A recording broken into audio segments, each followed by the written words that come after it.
Hello, good morning. हा जरा माझा भाऊ आहे ना, थोडा एक्स्ट्रा ॲडव्हान्स आहे. प्लीज इग्नोर करा त्याच्याकडे आणि हा ब्लॉग कंटिन्यू करा. चाललोय आम्ही डिंबे धरणातल्या मंदिरामध्ये चाललोय.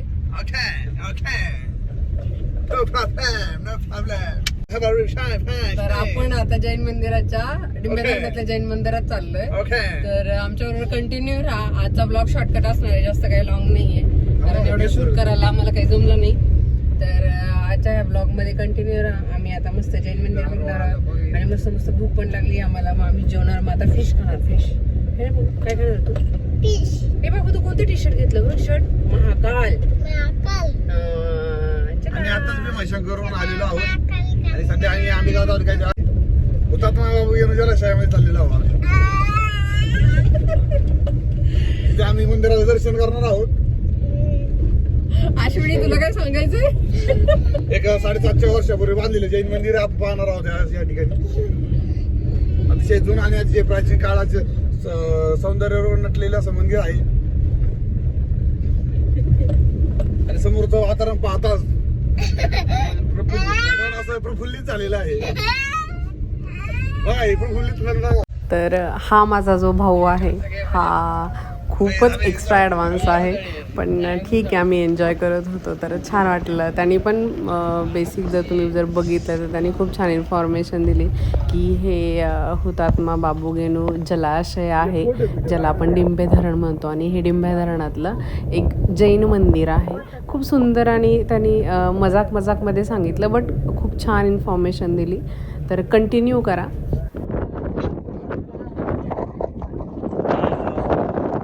काय दाजीबा फकडे दाजीबाई दरवाजा गिरवाजा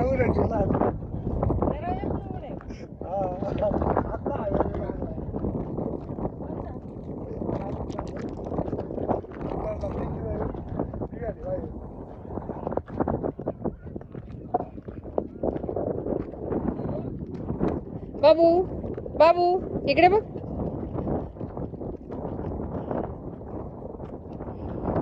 बाबू,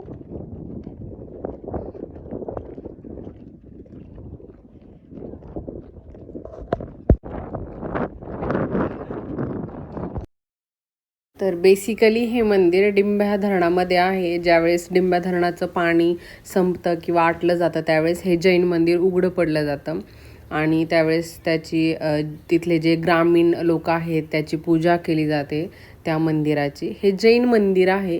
तर इथे बरेच सारे अवशेष पडलेले आहेत. जसं की मी स्टार्टिंगलाच आले त्यावेळेस तिथे मला एक मूर्तीसारखं दिसलं जी दगडामध्ये होती. आणि हे जे तुम्ही आजूबाजूला जे बघताय ते सगळी घरं होती आणि ती घरांची जी कौलं आहेत किंवा भिंतीचे जे विटा आहेत त्या सगळ्या विटा अशा खाली पडलेल्या होत्या आणि खूप सारे अवशेष देखील तिथं दिसत होते. तर असंच आम्ही जाण्यासाठी निघालो. आम्ही खूप एक्सायटेड होतो बघण्यासाठी की कसं आहे जैन मंदिर, कारण मी सुद्धा फर्स्ट टाईम गेलेली. मलाही जास्त इतकं काही नॉलेज नव्हतं त्याच्याबद्दल. बट आजूबाजूला जर बघितलं तर घरांचे ज्या पायऱ्या आहेत त्या काळच्या तर त्या सगळ्या अशा पडलेल्या होत्या. सगळं असं उद्ध्वस्त झालं होतं. तर बघण्यासारखं होतं हे मंदिर. तोडफोड झालेली आहे. इथे पाणी असतं. पाण्यामुळं थोडंसं याचे काही अवशेष नष्ट पण झालेले आहेत. तर पण बऱ्यापैकी हे मंदिर खूप छान आहे. खूप छान दिसतं. आणि एक जर लांबून जर बघितलं खूप लांबून तर ते एका पिंडीसारखं दिसतं. तर असं हे मंदिर. चला आपण आता याच्या आतमध्ये जाऊयात आणि बघूयात की काय काय आहे इथे आणि काय काय राहिलेलं आहे. कारण धरणामुळं आणि धरणातल्या पाण्यामुळे इथलं खूप सारं नष्ट झालेलं आहे. तर चला आतमध्ये जाऊयात. पण त्याच्या आधी हा मंदिराचा जो बाहेरचा भाग आहे जिथे वरती सरस्वती माता आहे आणि काही देवी देवतांच्या पण आहेत. काही अवशेष असे आजूबाजूला पडलेले आहेत. मंदिराचे जे खांब वगैरे आहेत ते असे पडलेले आहेत. तर हे मंदिराचं प्रवेशद्वार आहे आणि तुम्ही बघताय वरती असं देवीचं पण एक आहे. भरपूर साऱ्या छोटे छोटे कोरीव काम इथं केलेलं आहे. तर खूप युनिक वाटलं आणि खूप छान देखील वाटलं हे मंदिरामध्ये आतमध्ये जाताना.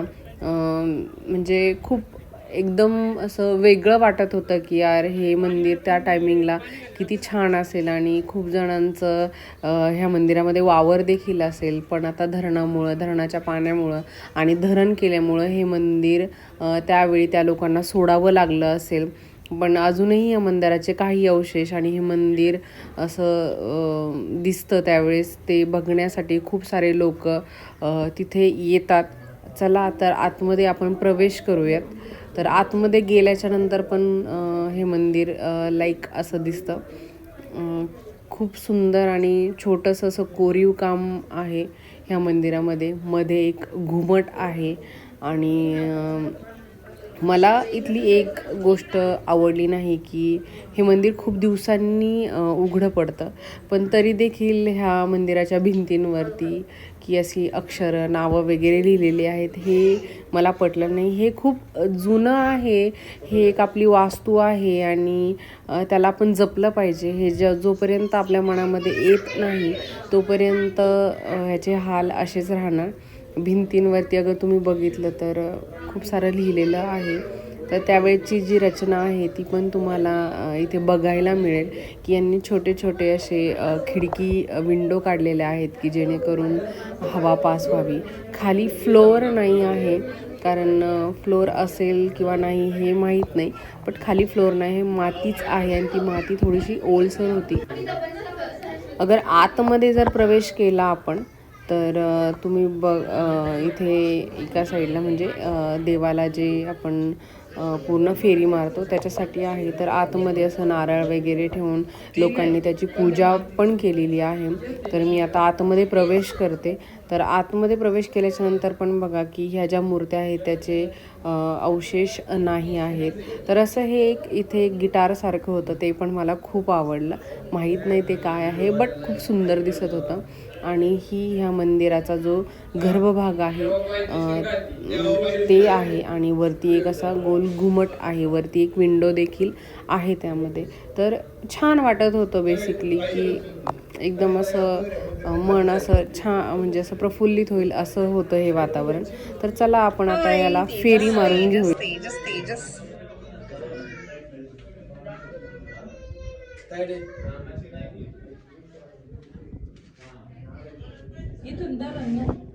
चल ना.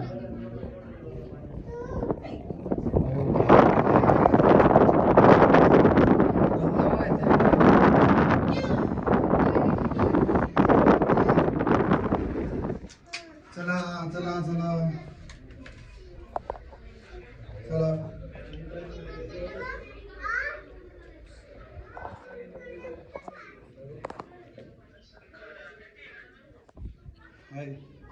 किती वेळा हाय करतो याची ती संस्कृत मध्ये विजय रुग्धी सोरजी महाराज शिष्य पन्यास.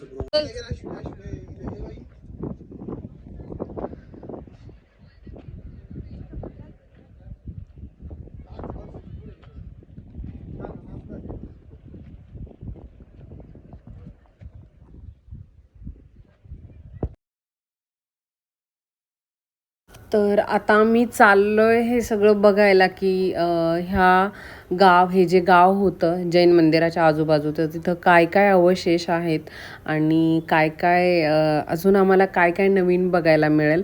तर ह्या दृष्टीने आम्ही असं एक डिंब्या धरणाच्या मध्ये जे पाण्याचा साठा आहे जो उरलेला आहे तर त्यामध्ये आम्ही त्या साईडने जाण्याचा प्रयत्न केला. तर तुम्ही बघताय समोर की काही लोक पण उभी आहेत. तर आजूबाजूचा परिसर हा इतका छान वाटत होता कारण पाणी होतं आणि एकदम मस्त. आता हे जर तुम्ही बघितलं तर हे त्या टायमिंगला एखाद्या झाडाचे अवशेष जे झाड नष्ट झालेलं आहे पण त्याची जी मुळं आहेत ते एकदम छान दिसत होती. तर एखाद्या अँटिक पीससारखे अगर त्याला कलर जर दिला तर खूप सुंदर दिसून येईल. तर त्याच्यानंतर थोडंसं त्याच्या राईट साईडला गेले आणि बघितलं तर काहीतरी वेगळं एक अजून मला दिसलं. जवळ जाऊन बघितलं तर ते एक हनुमानाचं मंदिर होतं छोटंसं बनवलेलं. एक साईडला हनुमानाची मूर्ती होती आणि राईट साईडला काहीतरी होतं वेगळं असं. तर मला ते कळालं नाही पण हनुमानाची जी छोटीशी मूर्ती आहे ती मला दिसून आली इथे. तर त्याच्यानंतर आम्ही दुसऱ्या साईडला गेलो, तर जिथे पाणी आहे आणि आम्हाला पाय बुडवता येईल असं आम्ही पाण्यामध्ये बघत होतो की कुठे पाय बुडवता येईल आम्हाला, आणि म्हणून आम्ही त्या दिशेने त्या पाण्याकडे चाललो होतो. तर तिथे गेल्याच्या नंतर पण आम्हाला भरपूर सारे अवशेष तिथे दिसले. तर चला बघूयात आपण काय काय आहे, आणि आम्ही थोडीफार फोटोग्राफी करून आणि थोडंसं एन्जॉय करून पुढे चाललो. तर हे जे पाणी आहे, ह्या पाण्याचा जो आवाज होता ना, तो खरंच खूप सुंदर येत होता, एकदम शांत आणि खूप छान येत होता.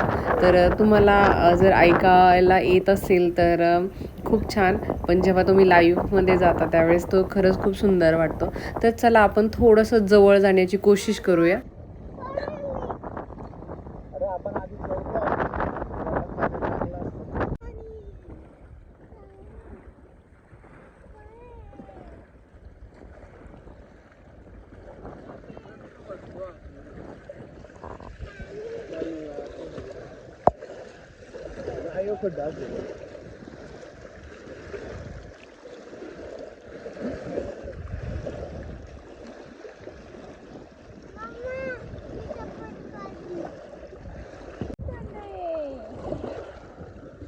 असे छान आम्ही पाण्यात पाय बुडवून उभं होतो, कारण गरम झालं होतं, आम्हाला गरमी खूप झाली होती, आणि पाण्यात उभं राहिल्याच्या नंतर खूप शांत असं वाटलं. आणि एक मी पाण्याचा असा छान असा सुंदर एक व्हिडिओ घेतला की बघून असं खूप सुंदर वाटेल. आणि दुपारचे 3 वाजले होते, तरी पण अशी एक वाऱ्याची अशी हलकीशी झुळूक येत होती, तर सुंदर वाटत होतं. त्यानंतर आम्ही पुढे गेलो आणि हे मला काहीतरी वेगळं दिसलं, जे 1989चं काहीतरी होतं लिहिलेलं त्यावरती, तेवढं ते काही स्पष्ट दिसत नव्हतं. आणि आम्ही असं करत करत पुढे गेलो, तर तिथे मला एक उखळ दिसला. तर हा उखळ खूप सुंदर वाटला मला, की त्या टायमिंगला की लोक कसे करत असतील ह्या उखळामध्ये, कसे कुटत असतील किंवा जे पण काही असेल ते खूप सुंदर वाटला. त्याच्यानंतर थोडं पुढं गेलो आणि मला हे अजून एक वेगळं काहीतरी तुळशीच्या आकाराचं काहीतरी वेगळं दिसलं, जे खरंच खूप सुंदर वाटलं मला त्याला बघून. एक त्याला पुढे असं आपण जे म्हणतो शंकराच्या पुढे नंदी, त्याला थोडंसं वरती नंदीसारखा आकार मला वाटला, बट आय डोंट नो हे काय आहे, पण एक तुळशीच्या आकारासारखं मला थोडंसं जाणवलं. तर मी त्याला शूट केला, तर खूप सुंदर वाटलं, ते एक नंदीसारखंच वाटलं मला. तर थोडे पुढे गेलं तर अजून एक उखळ दिसला, एक जातं दिसलं, हे जातं आहे. तर हा अजून एक उखळ आहे. असे भरपूर सारे तिथे उखळ होते. पाठीमागं जर बघितलं तर मंदिराच्या इथे पाठीमागं पण एक उखळ आहे. तर असे खूप सारे उखळ मला तिथे बघायला भेटले. आणि आम्ही लिंबे धरण क्रॉस करून थोडंसं रिटर्न आलो आणि लिंबे धरणाच्या इथे जिथं एका आपण म्हणतो मोरी, त्या मोरीतनं पाणी येत होतं आणि ते लाईक असं दिसत होतं. आणि आम्ही तिथे मस्त मस्त पोहायला गेलो. लिंबे धरून बघून आल्याच्या नंतर हे जे आम्ही अनुभवलं किंवा हे जे आम्ही एन्जॉय केला, तो खरंच खूप छान होता, कारण नॅचरली पाण्यामध्ये पोहण्याचा जो आनंद आहे तो आम्ही इथे घेतला.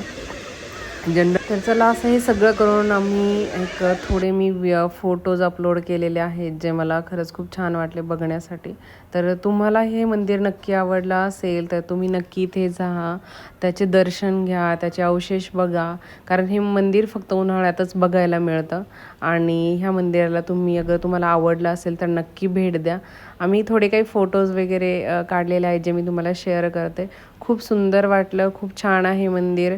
आणि असंच मला सपोर्ट करत राहा, मला कोऑपरेट करत राहा, आणि तुमचा आणि माझ्या चॅनलला सबस्क्राईब करत राहा. थँक्यू.